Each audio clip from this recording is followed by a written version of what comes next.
At may ano tayo, may iwawalay tayo, ano siguro, ano to, mga nasa susunod na araw, iwawalay ko na to. Yung ina nila.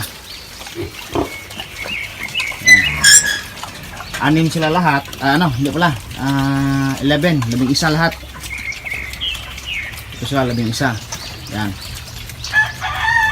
Mag-iisang buwan to sa sunod na araw.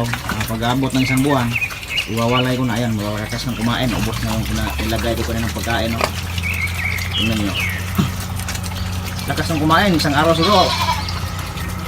Halos 1 kilong mauubos nito eh. Ayan. Tapos dumididi pa sa nanay. Ayan. Ay yung iba. Lumulubo yung katawan. Biyag-biyag. Ayan. Dagdagan natin yung pagkain ng mga bibig kasi ubos na. Malalakas itong kumain kasi. Yan.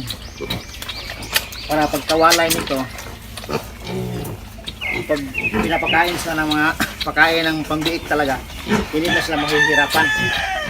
Ma-avoid natin yung tinatawag nila na post-winning problem or mga problema sa pagwawalay ng mga biik.